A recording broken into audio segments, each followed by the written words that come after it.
Crónicas de Banqueta presenta cápsulas de historia bien cargadas con Pati Guerra y Arturo Trejo. Bien amigos, ya estamos en la segunda parte de cápsulas de historia bien cargadas. Pati Guerra. Hola. Hugo Quetzel. Hola. Y pues nos habíamos quedado en esta parte también lo hemos visto llamado el segundo padre de la patria, o el primero. Uno tiene ahí su propio concepto de decirnos de Agustín de Iturbide. Exacto. ¿No? ¿Es factible, es correcto tenerlo considerado como uno de los padres de la patria? Yo creo que sí. ¿Tú qué opinas? A mi parecer es en absoluto el padre de la patria. ¿Por qué? Yo me voy muy fundamentalista, lo quieren ver, pero el padre es el que firma el acta de nacimiento.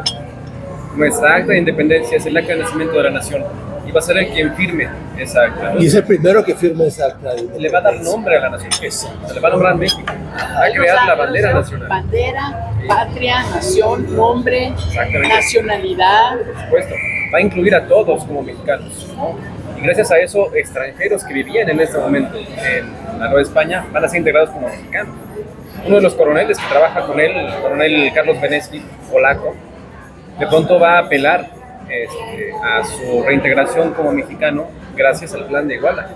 En 1829, cuando lucha con Santa Anna en contra de la reconquista española de General Barradas, precisamente va a argumentar: yo deseo ser mexicano, y Guerrero, si no me recuerdo, ese que le va a dar el nombramiento como militar, justo por la batalla destacada que tuvo, ¿no? En Tampico, pero también por el argumento del Plan de Iguala. Ya habíamos visto en el primer capítulo esta parte de por qué se hace emperador y bueno, más o menos cómo fue, ¿no? Pero por qué elige, o por qué en ese entonces elige un imperio y no una república. Ciertamente porque era la forma natural de la historia. A ver, no solamente de la época virreinal, sino también desde la época precolombina, la pre-cortesiana. Porque justo vas a tener una forma de gobierno puramente monárquica. Que ahí mucha gente hoy en día no está muy de acuerdo, ¿no? Esta parte, porque un emperador... Pero es parte de esa narrativa, ¿no? Siempre los gobiernos... A ver, ¿cuál es mi forma que me tiene en el gobierno de la República? Pues vamos a defender la República a toda costa. Exactamente. Aunque también en ese periodo va a tener un acercamiento muy importante por la ubicación geográfica, Estados Unidos con México. Y van a haber muchos... y el contexto de esa época también, para que revisen. Claro, ¿no? Y es llamado el primer imperio, ¿no? Exactamente. Será el primer imperio, pero también va a haber una parte de consulta, ¿no? De parte de Iturbide hacia los ciudadanos, para saber si querían, una consulta si querían realmente ser república o imperio. Fíjate, un plebiscito. Qué interesante. Sí. Pero vas a tener esa referencia también porque hay una presión legislativa a favor de la república. Precisamente porque tienes una cercanía con Estados Unidos como gobierno republicano. Y eso no fue tan bueno para Iturbide. No necesariamente. Ahí tienes a un embajador que va a generar también una referencia acerca de Iturbide. Se robó más de una cosa de México. Sí, por supuesto. El nombre de las Nochebuenas se llaman poinsettias, ¿no? Claro. De entrada. Pero precisamente vas a tener esa interacción político-diplomática. Se iba formando un país que es México. No, pero lo que tú dices es importantísimo, porque esa relación tan tirante, tan necesaria, pero a la vez difícil con los Estados Unidos, que nos ha marcado desde entonces. Por supuesto. Y no solamente es el tema de Estados Unidos, sino más a tener también como un contexto previo, incluso al nacimiento del propio Iturbide, que va a ser, a mi parecer, los antecedentes de la fragmentación de la corona española, que va a ser la época de Francisco, se me fue su nombre, el caraqueño que fue el maestro de Simón Bolívar, de O'Higgins, se me fue ahorita su nombre.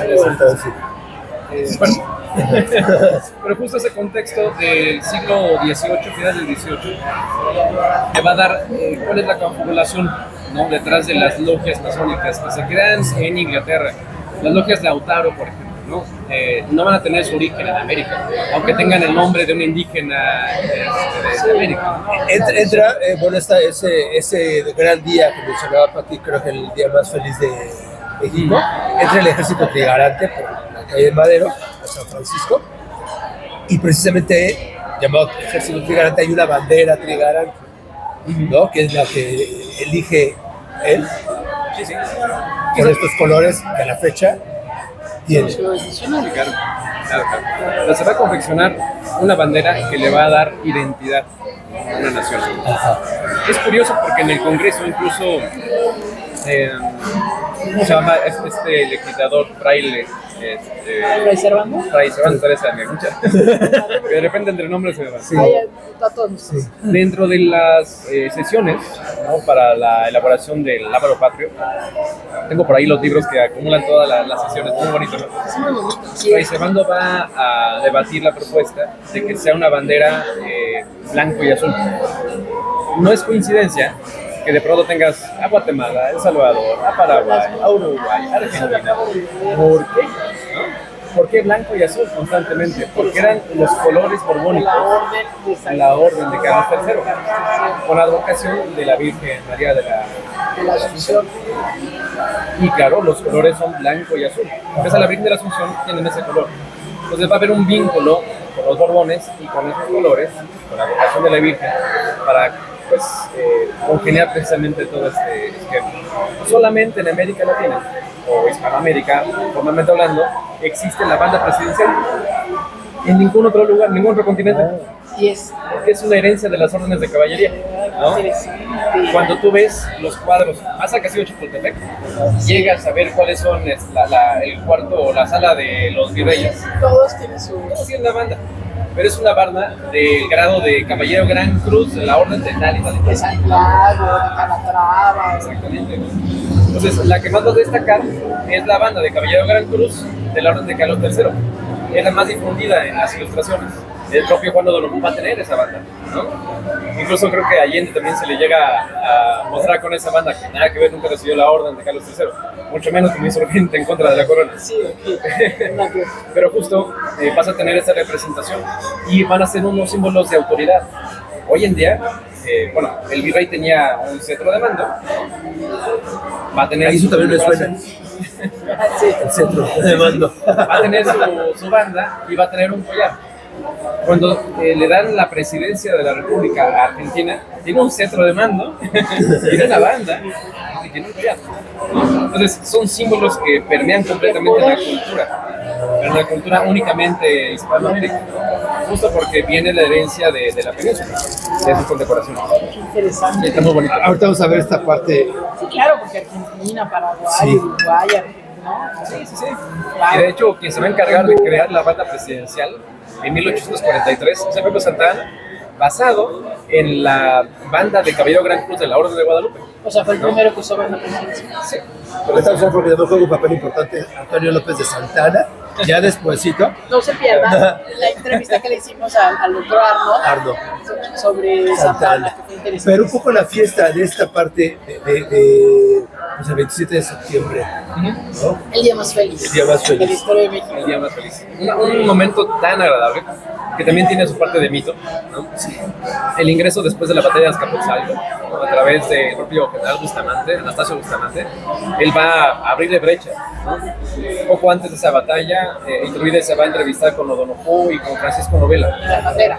En la frontera, precisamente. Lamentablemente hoy ya destruida por un tema de tránsito en la Qué zona. barbaridad. Es nefasto, Es ¿no? muy triste. Era uno de los puntos más importantes de la historia de aquella época que se destruye prácticamente. Todavía existe una parte que está en pie, pero que es parte ya de una empresa. Sin embargo, cuando se puede visitar esta esquina, Calle Vallejo, ¿no? sí, en Calzada Vallejo. Calzada Vallejo y Otón de Mendizábal. En esa esquina se encuentra. Sin embargo, bueno, quedan esas referencias, se da el diálogo. Francisco Novela pues era un golpista, pues había derrocado a, ¿cómo se llama este virrey? Su nombre, que era Cabeza de Vaca. Bueno, el virrey previo a la llegada de Juan O'Donoghue. Novela queda al mando de manera golpista y finalmente justo porque había una serie de indulgencias a favor de los insurgentes, insurrectos y demás, muchos de ellos se indultan. Que tampoco se cuenta esa parte de la historia, ¿no? Oigan, si vamos a hablar de traidores, pero no son traidores, al final de cuentas obedecen a sus propios intereses, y está bien.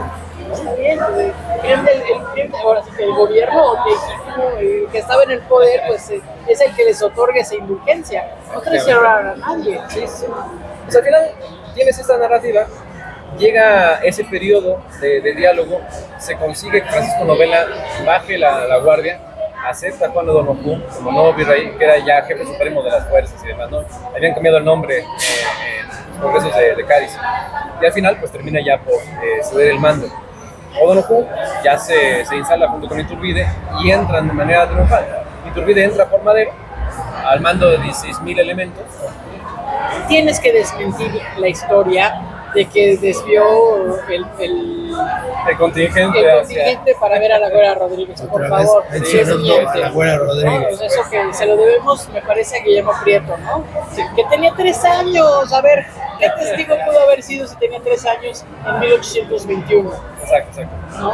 Sí, incluso hay diferentes narrativas que van alimentando todo este mito, pero en realidad la diferencia de edades no hubiese permitido la relación. El propio Iturbide se expresa muy claramente sobre su amor incondicional a su mujer, Ana Huarte. O sea, ¿qué sentido tendría, ¿no?, tener que llegar victorioso en un momento tan importante de su carrera militar y para la nación, y que de repente en la revista Hola aparezca, ¡ay, Iturbide le pone el cuerno a... No, o sea, por favor, ¿no? A ver, si era una señora ya grandecita. Exacto. Alguien que fomenta mucho este tema es Artemio de Bayerisco. Sí, que me parece muy parecido a la forma de narrativa de Carlos María de Bustamante, ¿no? Un poco fantasioso, porque él va a crear pues también un mito alrededor de la Güera Rodríguez. Sin embargo, bueno, la constancia que hay de la narrativa de aquella época es que entra directo en la Plaza Mayor y ahí se va a ir directamente al Real Palacio para celebrar, ¿no? Sale al balcón. Exactamente. Da su discurso tan famoso. Sí, por supuesto. Entonces va a celebrar junto con O'Donoghue justo este acuerdo de independencia. Y va a ser una independencia bien consumada, no solamente una declaración al estilo Morelos, ¿no?, donde pues nada más los 13 fulanos por ahí, ¿no? Llena patzingana y escondiditos, ¿no? Sí, pues qué gusto, ¿no? Pero aquí es a toda la nación y con un representante de la corona. Entonces es realmente muy bien consumada. Tenemos incluso ese privilegio más que incluso Estados Unidos, ¿no? Porque Estados Unidos también es una declaración de independencia que no va a ser reconocida por Inglaterra, ¿no? Aquí es reconocida por la península a través de uno de los delegados, ¿no? Entonces, ya algún momento debatía con una profesora de la universidad de aquella época, justo, bueno, ¿cuál era la fecha de independencia de México? Fue justo cuando la declara Morelos, es cuando la declara Iturbide, es cuando se firma el 28. Exactamente. Pero dice, es cuando la declara Iturbide o fue hasta que Benito Juárez, acá, ya hay una cantidad de narrativas, ¿no? Pero creo que sí es imprescindible encontrar los factores que asientan esa independencia. Y justo después se va a celebrar en Catedral Metropolitana un Te Deum, precisamente, ¿no? Esa es otra etapa romantizada y novelizada y demás para todos aquellos cronistas que le dan vida suelta a la pluma. Exactamente. Pero cuéntanos un poquito. Lo que dessuele más de Iturbide es esa diferencia que tuvo con la iglesia. Y después de Juárez, pues ya era como pecaminoso, curioso decirlo, pecaminoso, a ojos de los republicanos, la diferencia a la iglesia que tenía, porque finalmente, pues, Iturbide era un criollo, como lo eran muchos otros, y era lo que se conocía, así como lo que se conocía era un imperio como forma de gobierno, pues también como forma de vida, aceptar la religión católica. Sí, por supuesto. Es que era parte integral de cualquier ciudadano, ¿no? O sea, para ese contexto, simplemente durante la época de insurgencia, ¿no?, había una batalla de las vírgenes, muy famosa, ¿no?, de la Virgen de Guadalupe, la Virgen de los Remedios, ¿no? Y las generalas, exactamente. Entonces tratan también en esa narrativa religiosa en tratar de generar, ¿no? Pero tienes un vínculo muy importante, muy bonito. Incluso hace poco se hizo una celebración de la Virgen de los Remedios. Se trajo incluso una réplica de la Virgen aquí a Catedral que ya se ostenta ahí dentro. Muy bonita. El deán Ricardo Valenzuela tuvo la oportunidad de hacer todo este evento muy bonito, muy significativo porque es la Virgen de los Remedios, ¿no? Claro, es la patrona, es la mera patrona. Sí, por supuesto. cuando Auxilio Iturbide le dan esta casa que es ahora el Palacio Iturbide, Bueno, se la presta se la los presta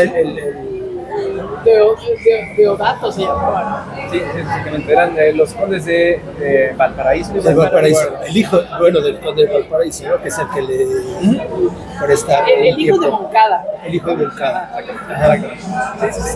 Justo en ese periodo, después del ingreso aquí a la capital, entonces Iturbide ocupa ese espacio de manera provisional, ¿no? Como regente también, pero le van a dar el hospedaje en ese espacio. Y pues, a la fecha se mantiene todavía un espacio muy pulcro, ¿no? De la época en que estuvo ahí. Una de las que ha sido artífice de la manutención de ese espacio, la doctora Guadalupe Jiménez Codina, ¿no? Justo en el contexto del Centro Cultural City Banamex. Sí, ahora Sí, está exacto. fabuloso. Sí, sí, sí. Digo, lamentablemente ahorita ya hay una decisión, ¿no? del banco, ¿no? De Banamex. que lo quieren vender. Sí, y demás. Sin embargo, bueno, para que el patrimonio se resguarde por parte del gobierno de aquí de la ciudad o el federal, sí es un patrimonio muy, muy importante. Sin embargo, bueno, tienes otra referencia histórica a través de ese espacio. Justo en ese mismo espacio va a ser la declaración o la gesta, digamos, ¿no? Del sargento Pie Marcha para que sea declarado como emperador. Exacto. Y se va a asomar al balcón. Y de alguna manera Iturbide, en lo privado, la narrativa lo cuenta, pues va a rechazar el cargo, ¿no? Y no estaba convencido. Ajá. Porque yo creo que la pretensión de Iturbide sí era ser el general, ¿no? Aunque al final no acepta el nombramiento de generalismo, realmente como el almirante. Sí, o sea, él buscaba un puesto más militar, ¿no?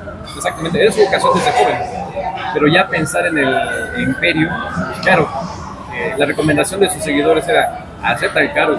Porque si nos quedamos sin cabeza, esto se nos viene abajo, ¿no? Todo el mundo lo veía ahí como la cabeza. Exactamente. Indiscutible. Ese desfile del 27 debe haber sido fabuloso. Sí, por supuesto. ¿No? Y cómo lo narran él con vestido de terciopelo verde, en su carcel negro, ¿no? Es una maravilla. A veces un tipo muy bien parecido, ¿no? Sí, además. O sea, la narrativa también te da esa referencia. Exacto, lo que es. Sí, pero al final creo que sí fue una decisión política muy difícil. Comentaba atrás de cámaras también, ¿no? Que el periodo posterior te va a dar una perspectiva un poco más clara de cuál fue la intención de Iturbide, que no era necesariamente un estadista, que comete atropellos, Sí, ¿no? Atropellos ingenuos, a mi parecer, que finalmente podría haber planificado una propuesta mucho más orgánica, pero el tiempo no le dio y el Congreso estaba en su contra. Cuando Ahí él empiezan quería- entonces ya los errores de Iturbide. Podríamos hablar de errores, no nada más en esa época.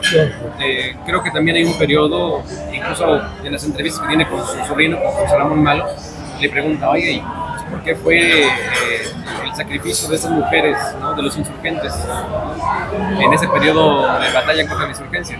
Eso se lo critica mucho, ¿no? Lo que Sí. las mujeres que, o sea, lo que se vendían para conseguir información, ¿no? Exactamente. De la tropa. Sí, sí, sí. Y es que había necesidad de un control detrás de ello.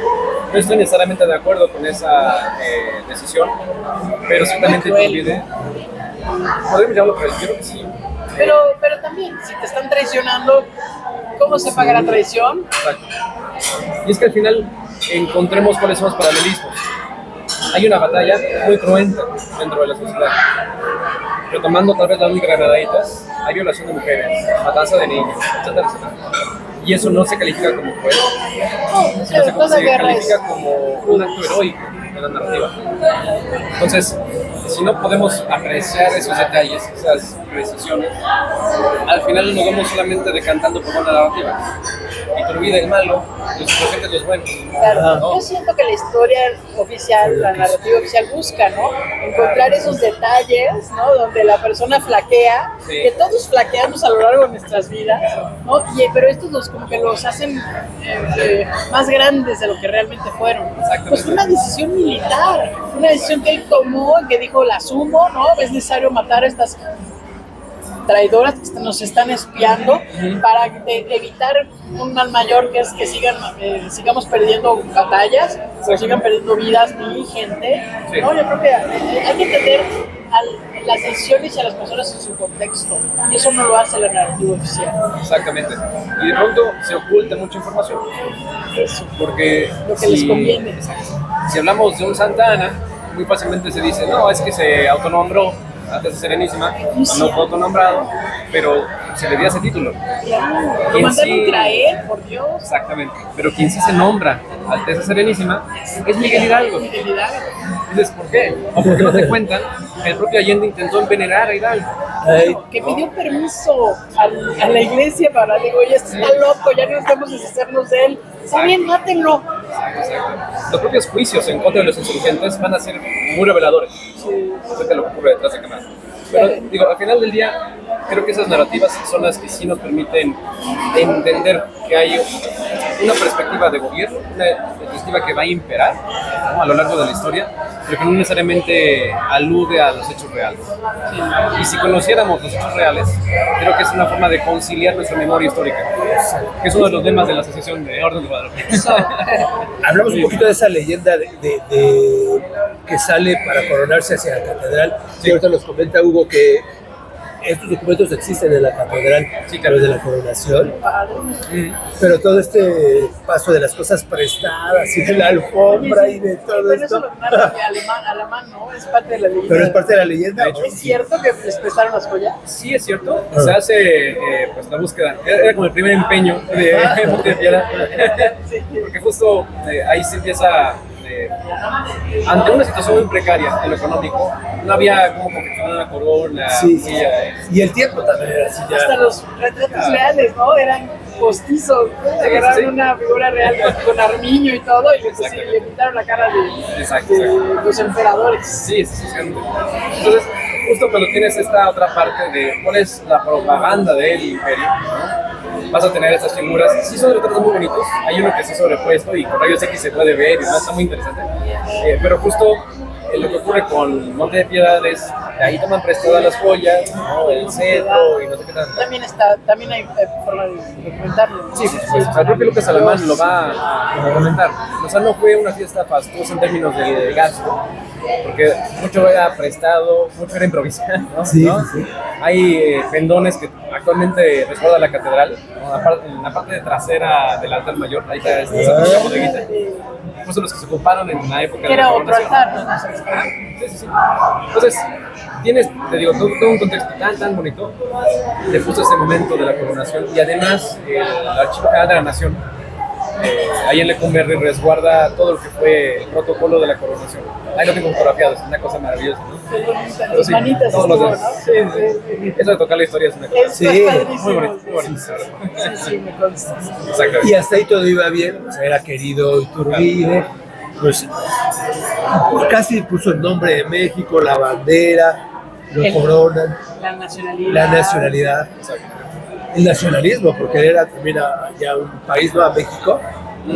Y después cuando empieza ya como a que la gente ya no lo quería, y porque ahí sí eran, pues ya se debería ser el padre de la patria, pero después porque Es que la turba es la que no. quita y da, ¿no? No tanto la turba, creo yo. No creo que haya sido un plan orgánico dentro de la sociedad. La sociedad realmente tenía un cariño muy especial por Iturbide, ¿no? Pero sí hay una confabulación política. El Congreso creo que es pieza clave detrás de cámaras. Hace unos años di una conferencia aquí en Banamex acerca de uno de los motivos de la decadencia del imperio. Y creo yo, ahí argumenté que era más un tema económico, un tema de hacienda. Porque si de alguna manera no pagas al ejército, no se apaga la insurrección, ¿no? Y la insurrección comienza a través de la mala gestión legislativa. El Congreso era el Congreso constituyente, no era un Congreso legislativo nada más. Tenían la obligación de crear una constitución para el imperio y se hicieron literalmente patos, ¿no? Iban a calentar el asiento. Es que había mucho. Entonces, Yo he leído esos debates y era como debatir puras tonterías. sí, es que No iban a ningún lado. se legislaba, pero en términos muy austeros o muy mundanos, por dicho, ¿no? Cosas que realmente no eran relevantes para la nación. Teníamos un problema muy importante acerca de la economía, de la recaudación de impuestos y demás. Se van a aceptar algunas recaudaciones por parte de Lorenzo de Zavala, ¿no?, que va a trabajar un poco en la hacienda. Lo mismo se va a hacer algunos aranceles en contra de la Iglesia Católica, justo por todas las propiedades que tenía y demás. Entonces va a haber algunos guiños de una buena gestión sobre la recaudación de impuestos, pero no hubo el tiempo suficiente y el Congreso realmente no legisló en áreas clave para el gobierno, que era una constitución y que era la recaudación arancelaria. Si no tienes una sostenibilidad, una ingresos. estructura. Sí, exacto. Entonces, de pronto comienzan mis ilusiones, que van a ir de la mano, sí, con la parte. A ver, pensemos en facciones políticas. Estaban los republicanos, estaban los borbonistas y una minoría de iturbidistas. Evidentemente el Congreso estaba muy dividido. Los borbonistas no necesariamente querían Iturbide, pero sí querían un imperio. Los republicanos no querían un imperio. Y curiosamente hay una alianza tipo PAN-PRD, donde se une los borbonistas con los republicanos para tumbar a Iturbide, ¿no? Y entonces ya después de eso a ver quién gana la gesta. Pero claro, ahí va a haber ya una serie de confabulaciones. Y el Congreso no era meramente de políticos, académicos, además, también habían militares dentro de él, ¿no? Y por ello vas a tener entonces reacciones en Veracruz. El propio Santa Anna también se va a encanijar horrible porque no le permitió ligarse a la hermana, ¿no? Eso es ciertísimo, ¿no? Se ha revelado mucho, pero sí fue cierto, ¿no? Sí, lo tuvieron que mandar de regreso a Veracruz porque ya eran unos rumores de doña Nicolasa, que la pinta como una anciana, pero no, pues tenía 45 años, ¿no? Pero ya grande para la Pero para el 20 sí, ya era. Y empieza a tener problemas, Agustín Iturbide, pues económicos, a fallarle a la gente, y entonces ya la gente empieza a no creer en él y a decirle, bueno, pues sí, ya. Sí, con esas insurrecciones del plan de Cajamarca y demás. Vas a tener antes de eso el plan de Veracruz. Exacto. También ahí gestado por Santa Anna, no va a ser autor de ese. También anexar varios personajes, pero hay un personaje muy interesante que es Santa María, José Santa María. Él va a ser embajador de Simón Bolívar en México. Simón Bolívar incluso va a tener una relación muy interesante con Iturbide. Era que no nos acordábamos, ¿no? Sí. Entonces, justo cuando hay esta pretensión de una representación diplomática, José de Santa María va a tener pues esta parte oculta, digamos, ¿no? O sea, ya es que también lo ideológico influyó muchísimo a derrocar a Iturbide. Exactamente. O sea, no olvidemos que de pronto Simón Bolívar tenía un plan del panamericanismo. Sí. El propio Lucas Alamán va a generar en Tacubaya un congreso panamericano, ¿no?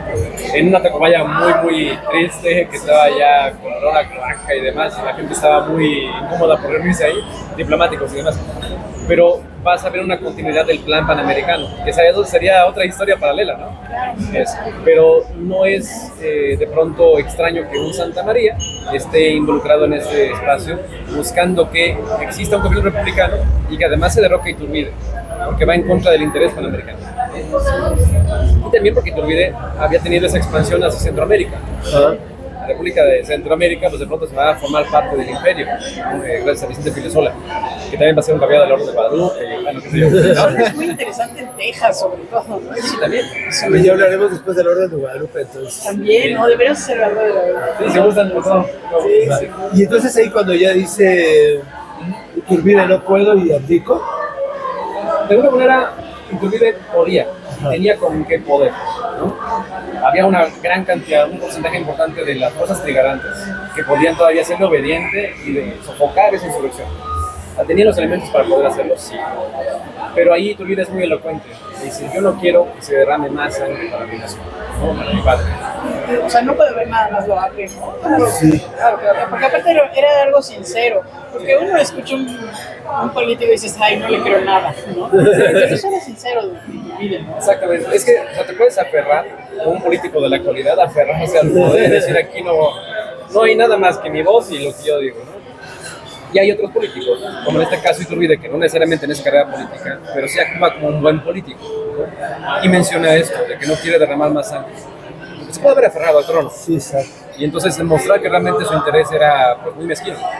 Y por eso digo yo, realmente el plan de Iturbide no era llegar al trono. Fue una eventualidad, algo fortuito, pero de una manera muy agradable porque sí generan la primera base. Finalmente pues termina por concluir en este exilio. Hay un lugar que me gusta mucho, geográficamente hablando, en Veracruz. Uno se ubica en la antigua Veracruz, la ciudad de la antigua, a escasos 40 minutos del puerto. Una iglesia preciosa. Sí, ahí tienes la primera ermita franciscana. Exactamente. Una espadaña increíble.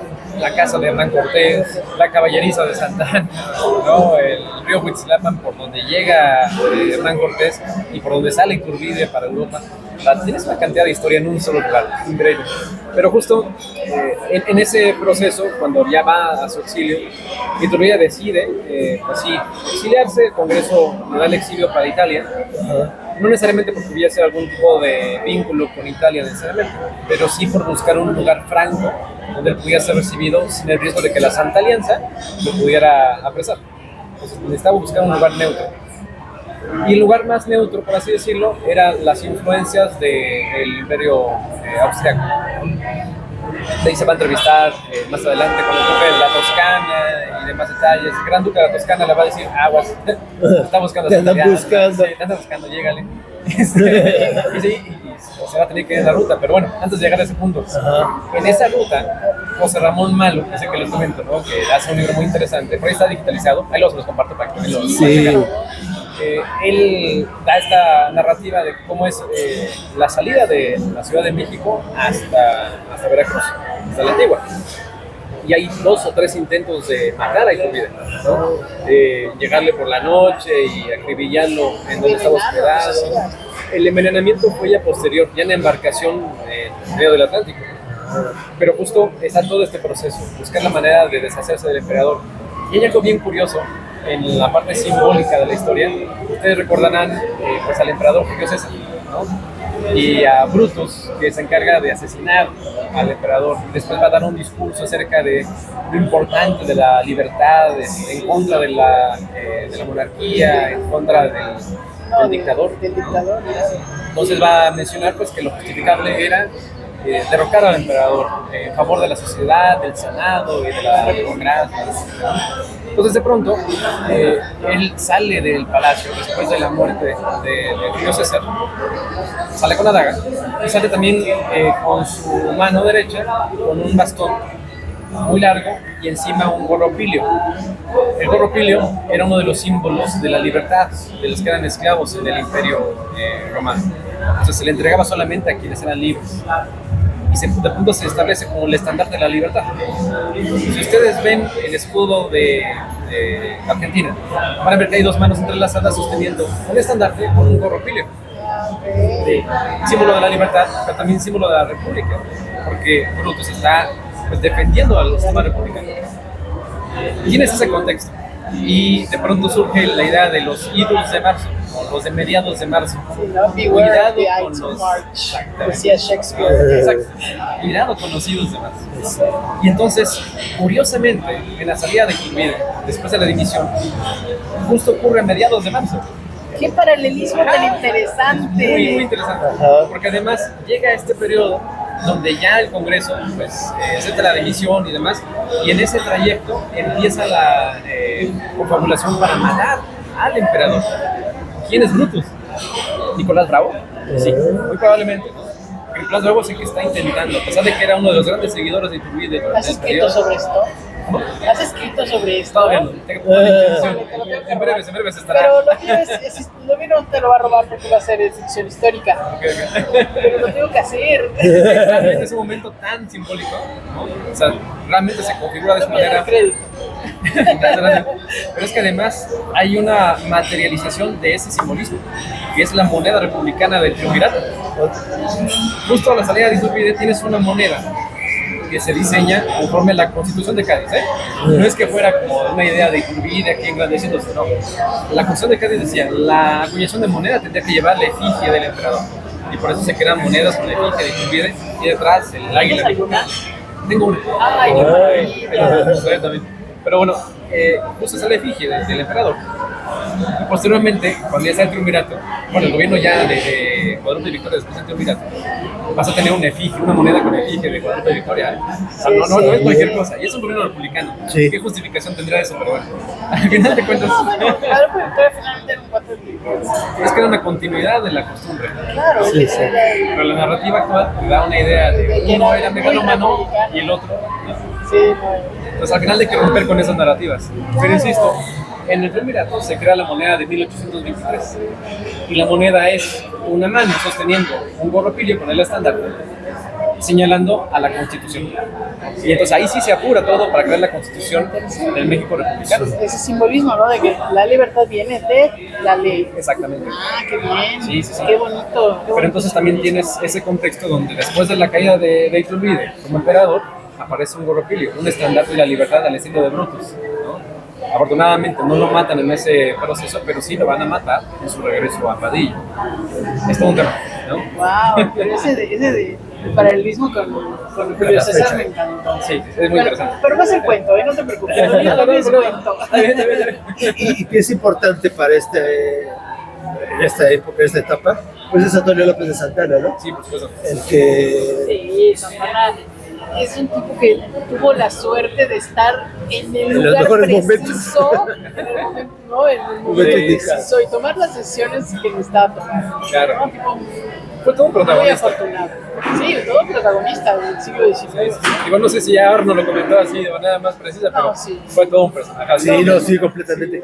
Y ya, bueno, él se exilia a Iturbide, Ajá. pero ¿por qué se le ocurre regresar? Todo iba bien. Todo iba bien. Hasta ahí yo creo que sí podría haber sido el padre de la historia, o sea, ya habría quedado como un héroe, o no. O porque desde ahí ya lo estaban catalogando como traidor, ¿no? De hecho, a su salida Ajá. lo menciona como ser un traidor a la patria, ¿no? Ahí fue el error también de él, ¿no? Precisamente en el Congreso se va... Hay un libro muy interesante, muy pequeñito, ahí, un abogado que hace, ¿no? Igualmente los paso para que lo puedan leer. Pero justo habla acerca de los debates del Congreso, de cómo es que al salir de Iturbide en su exilio, deciden que no van a reconocerlo como emperador, pero sí lo van a trabajar o a nombrar como su excelencia. O sea, es una serie de De hecho, contradicciones. su nombre estaba grabado con letras de oro en el Sí, Congreso, sí, por supuesto. hasta Don Luis Echeverría. No, de hecho, ¿No? desde antes, ¿Antes? con Álvaro Obregón, Ah, con Obregón, sí es cierto, en 1921. de hecho, el con papá Obregón. de Octavio Paz es el que va a ser parte de Ireneo los Paz. legisladores. Ireneo Paz. Va a ser de los legisladores que va a trabajar para quitar el nombre. Sí, es cierto. Sí, sí, sí. Qué triste, ¿no? Es que es parte de los rencores históricos de una muy mala narrativa. Sí, exacto. Y además, el 27 de septiembre se celebró a la par del 16 durante muchos años. Justo. Ayer, Hasta Juárez lo celebraba. exactamente. Ayer pasaba yo por Bucareli, enfrente del reloj chino. Y reconocen en ese monumento el 27 de septiembre, que es la fecha de independencia, 1821. Claro, ¿por qué? Porque fue la fecha de consumación, Ajá. y no la fecha que conmemoramos Del unidades. inicio. Esa narrativa empieza ya después, es posterior a. Sí, pues, ya es del siglo XX, ya es priista, De hecho, digamos. lo va a gestionar también Guadalupe Victoria, porque también fueron presenciales, ¿no? Fue gente que conoció a estos insurgentes y quieren favorecer a la narrativa insurgente antes que a la monárquica. Sí, hay como hasta misticismo alrededor de Guadalupe Victoria, Sí, ¿no? sí, De nuestro amigo el epiléptico. el epiléptico. Sí, que también es un personaje interesante, Claro, ¿no? claro. Pero yo creo que sí hay que bajarlo de los altares también, ¿no? Claro, digo, al final de cuentas con él comienza la deuda externa, ¿no? Además, Iván gestiona la deuda con Inglaterra y ahí comienza todo ese periodo tan complicado. Entonces aquí con Iturbide ya al nombrarlo, pues así como traidor, ya como que sus bonos empiezan a bajar, ya le empiezan a desaparecer. Sí, es que ya, digamos que después de su exilio, hacen lo que quieren con la narrativa. Entonces el Congreso se va a encargar de una serie de decisiones. El propio Congreso, todavía con el gobierno de Iturbide, se declara como el soberano, como si la soberanía residiera en el Congreso. sí. ¿no? O sea, te das cuenta que tenía una serie de obstáculos Iturbide. No necesariamente si fuera un mal gobernante, no tenía la experiencia de gobernador, ¿no? O de presidente. Ni la Ahí, vocación. además, también ahí me gustaría mencionar una idea importante. Fue el primer presidente de México. Y se diría, pero es que no el cargo como republicano de la presidencia o toda la investidura que implica, pero sí tuvo el cargo de presidente de la regencia. Y al final del día es el claro, poder porque fue- ejecutivo. Sí, era- Si es el presidente de la regencia, es el presidente del poder ejecutivo. Sin duda. Primer presidente de México, ¿no? Qué No, buen de Victoria. argumento. Pero bueno, Victoria fue el primer presidente electo, digamos. sí, prácticamente. Porque sí, realmente se le eligió para que sea presidente de la regencia. Y el Pero único. hablaba yo con el doctor Rafael Estrada Micho, gran constitucionalista, y me decía, bueno, acepto tu argumento, pero tiene su bemol, porque al final el cargo de presidente de la República lleva una serie de investiduras y de representatividad de todo el Estado. cuando la regencia no necesariamente llevaba esa misma representatividad.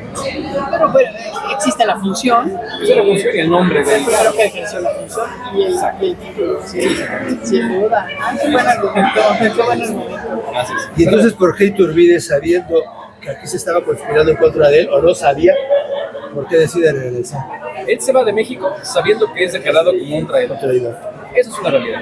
Pero no se va de México pensando en que va a ser, ante su regreso después del exilio, fusilado.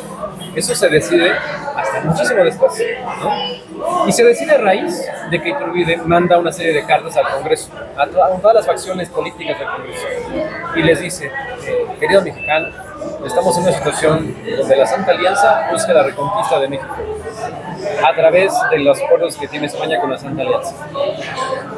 Si no evitamos este riesgo, sí podemos llegar a caer otra vez en un problema de independencia y todo eso. Podemos perder la soberanía. Sí, exactamente. Entonces él decide prestar su espada a favor de la nación.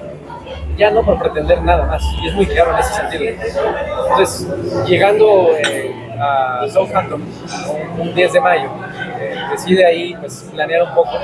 Sus amigos en Inglaterra le dicen, oye, si quieres, pues, aquí tenemos todo el armamento para que tú puedas llegar como incluso una flotilla y puedas tener algo muy arropado para poder pues, evitar un problema mayor ante un posible riesgo de reconquista.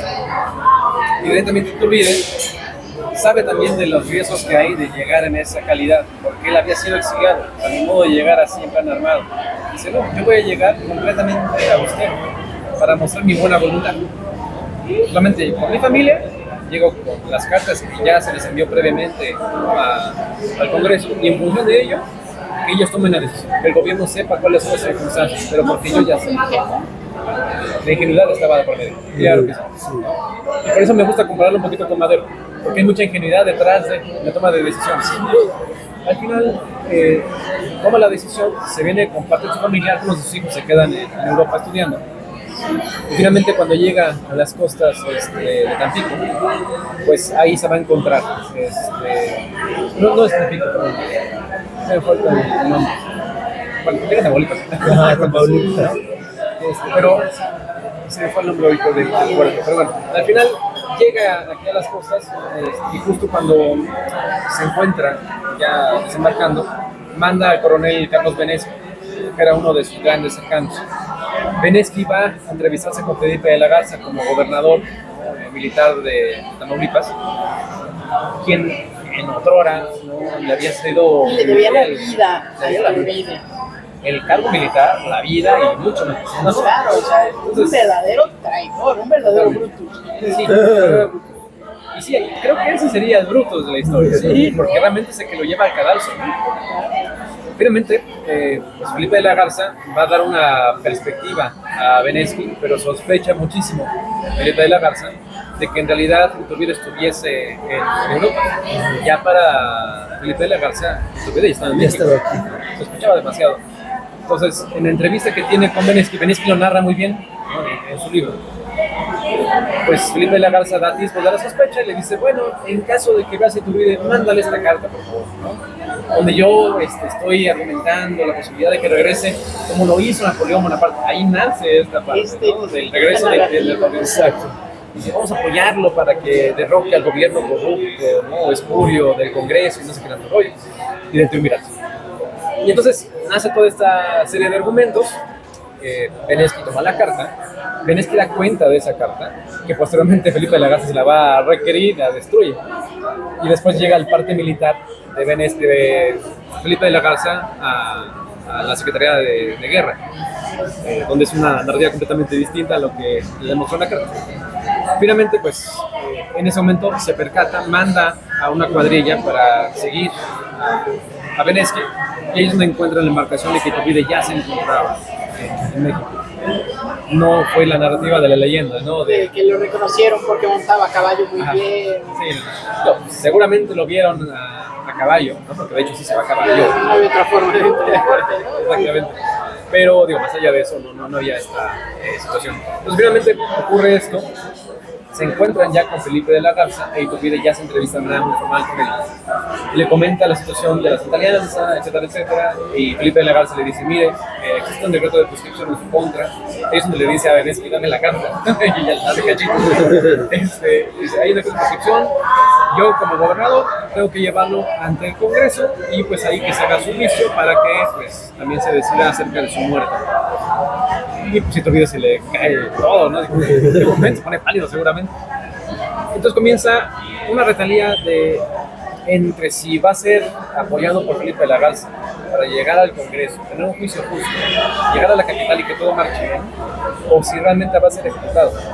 Entonces es como ver como leer una novela, donde sabes cuál es la conclusión de la historia. Con 3 finales. No quieres que la historia te cuente algo distinto, por favor. Pero eso es sufrimiento. Realmente, Iturbide pasa por un momento de 2 o 3 días muy, muy difícil.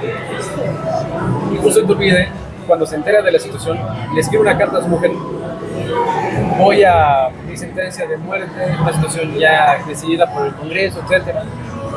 Al día siguiente, Felipe de la Garza le dice, general, aquí está mi espada. Dices que sí. Mis tropas están a sus órdenes. Pero tengo que llevarlo encadenado. Ay, qué bonito, ¿no? Ay, qué bonito. Sin embargo, vamos a hacer la mímica de que estamos yendo hacia el Congreso, ¿no? Usted en calidad de preso, pero tiene la garantía de que mis tropas están a sus órdenes. Sí, claro. Y entonces Iturbide le escribe otra carta a su esposa. Le dice, yo confiaba en Felipe de la Garza, se ve que era un hombre de honor, ¿no? Y finalmente pues me está llevando a un juicio justo y a que las cosas se estabilicen, amada mía y demás, ¿no? Escribe algo muy bonito. Posterior a ese momento, creo que ya en la madrugada, toman preso a Iturbide, forman ahí una guardia afuera de la casa. Y le comunica a Iturbide, día de mañana usted va a ser fusilado. Y pues otra vez le escribe otra carta a su mujer. Imagínense las emociones de Iturbide, pero no solamente de él, de Ana Huarte, porque estaba soportando. Y embarazada y con chamanes a bordo. Exactamente, entonces fue una situación bien delicada, me parece. Curiosamente, quien se va a hacer cargo, posteriormente a la muerte de Iturbide, va a ser Mariano Michelena. Sí. Se va a hacer cargo de la manutención de Ana Huarte y de los hijos de Iturbide, aunque era un gran disidente, ¿no? Un gran adversario de Iturbide. Los documentos que resguarda el archivo de Cancillería, que está ahí a Tlatelolco, me ha tocado también verlos, y bueno, no nada más eso, los comunicados del servicio secreto, ¿no? Literalmente de Migón y de Marchena, que se fueron a instalar enfrente de la casa de Iturbide allá en Londres, que eran justo los informadores de Lucas Alamán. Entonces ahí toda una narrativa, dice muy secreto, algo así, ¿no? Muy secreto. El título del documento. Pero justo porque eran los espías de Lucas Alamán.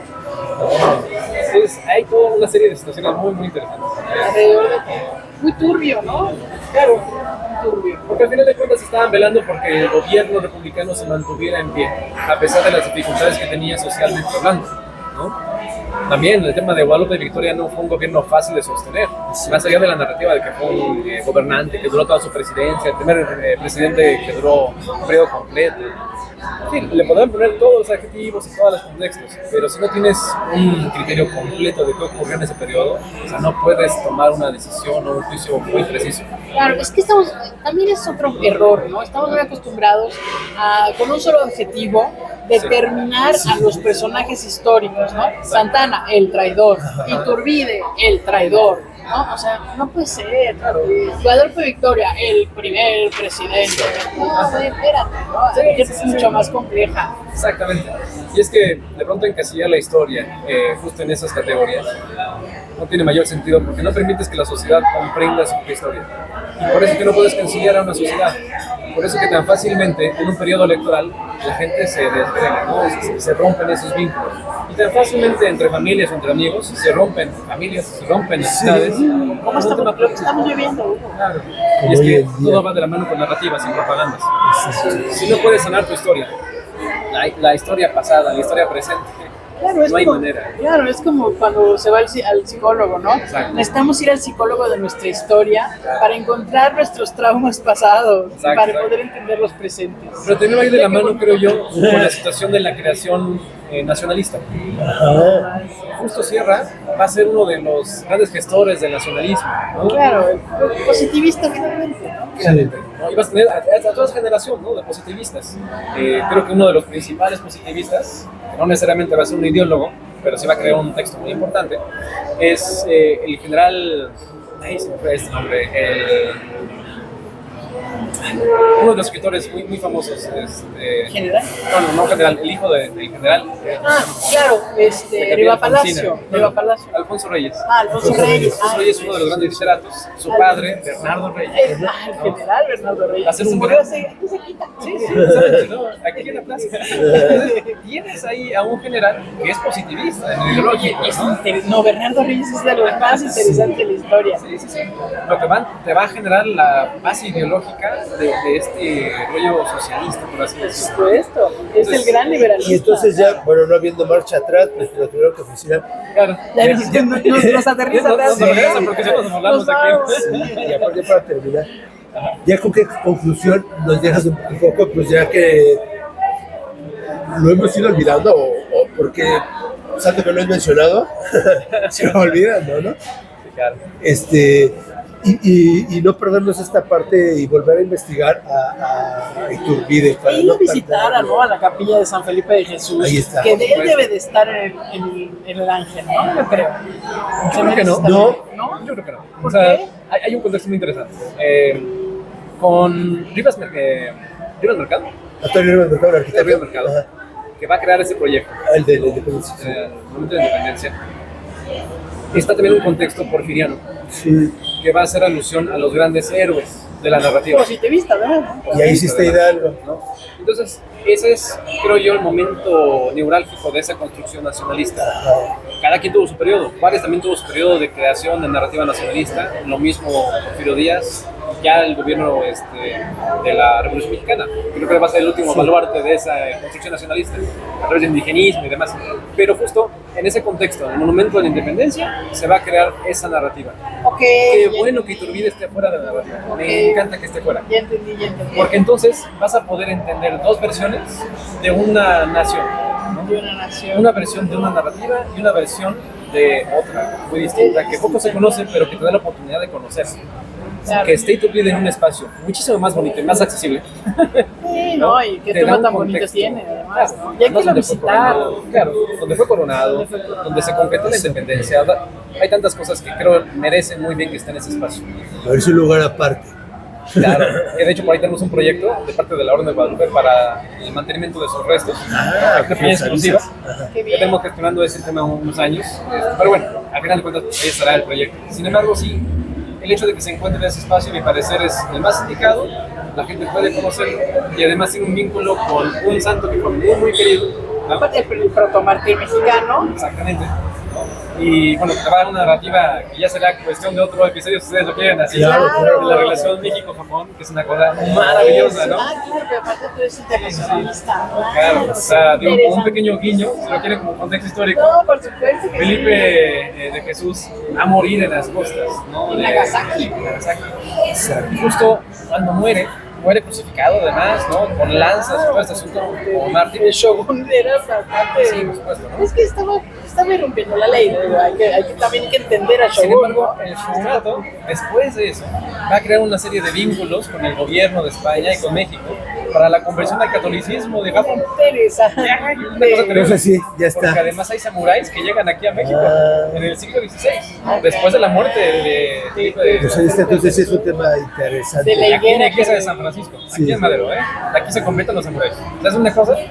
El Chimalpaín interesante. es el que va a dar esa narración, una cosa padrísima. Ya Así lo que sé. luego platicamos. Sí, Es sí, que ya ya, estarás que ya no exista la casa de San Felipe, que se la hayan tirado cuando abrieron el 20 de noviembre. Sí, sí, sí. Fue Qué una tristeza, barbaridad. Entre eso y lo de la patera Claro, me claro. tienen. Tienes nada más un vestigio de lo que es la iglesia metodista. Exacto. Sí, Que creo que está en la calle de. ¿Cómo se llama? Motolinía, me parece, ¿no? Es Gante. Gante, Gante, la calle de Gante. precisamente. tienes la entrada a la iglesia metodista, tú entras y es parte del convento, ¿no? de San Sí, Francisco. es lo que queda de uno de los claustros. Exactamente. Te agradecemos Del de verdad tu, noviciado. tu tiempo. Al contrario, al contrario. Si no, se nos va. No, fue un verdadero plan. Nos diste muchas luces sobre Iturbide y fue una plática deliciosa, Qué bueno, La verdad todo que sí. disfrutado. Muchas cosas. Gracias por la invitación, de verdad. interesantísimas. ¿No? Que no nos conocíamos. Te agradecemos el tiempo, de verdad, Hugo, y sí hacemos una segunda. Sí, Ahí seguro, vamos. con las relaciones con Japón, qué interesante. Sí, hay cosas muy buenas. Y pues bueno, Pati también. Nos Muchas despedimos. gracias. Nos despedimos. Nos vemos la próxima semana. El próximo No se lo martes a pierdan. las 7. Próximo martes Gracias, a las 7. Hugo. Gracias. Gracias, Hugo. Y gracias a todos Cuídense ustedes. mucho. Nos vemos. Gracias. Hasta luego. Bye.